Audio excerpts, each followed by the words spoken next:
খুলনার দৌলতপুরের একটি পাট গোডাউনে এভাবেই পড়ে রয়েছে কাঁচা পাট। রফতানি উন্নয়ন ব্যুরোর তথ্য বলছে, খুলনা অঞ্চল থেকে প্রতি বছর গড়ে ১৬ লাখ মেট্রিক টন কাঁচা পাট রপ্তানি হয়, যার ৯০% যায় ভারতে। তবে এবার নতুন অর্থ বছরের শুরুতেই ধাক্কা এলো এ খাতে।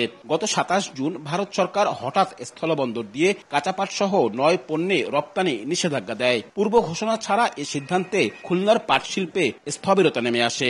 আগে অর্ডার হওয়া কাঁচা পাটও রপ্তানি করতে পারছেন না কেউ।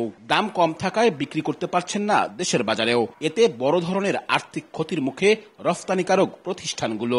কিভাবে আমরা পাটটা দিব এর কোনো ফয়সালা এখনো নেয়নি। এক্ষেত্রে আমাদের সরকারকে অতি সত্বর উদ্যোগ নিতে হবে এবং তাদের সাথে সমন্বয় করতে হবে যে এটাকে আমরা কিভাবে রপ্তানি করতে পারি। রফতানি বন্ধ হয়ে যাওয়ায় কাজ হারানোর শঙ্কায় এ অঞ্চলের ২০টি রফতানিকারক প্রতিষ্ঠানের প্রায় ৫,০০০ শ্রমিক। আমাদের কোনো কাজ নাই, কোনো মালিকে পাট কিনতেছে না, কোনো শিপমেন্ট নাই। ইন্ডিয়ায় পাট যদি ট্রাকে না যায় তাহলে কি করে আমরা কাজ করব? রপ্তানি মাল যদি না যায় তবে লিস্টাক থাকবে, যেহেতু মালিক আমদানিও করবে না, আমাদের কোনো কাজও করাবে না। সমাধান না হন তো আমাদের তো রুটি রুজি সব বন্ধ হয়ে যাবে। কূটনৈতিকভাবে সমস্যা সমাধানের পাশাপাশি কাঁচা পাটের নতুন বাজার খুঁজতে কাজ করছে বলে জানায় রফতানি উন্নয়ন ব্যুরো।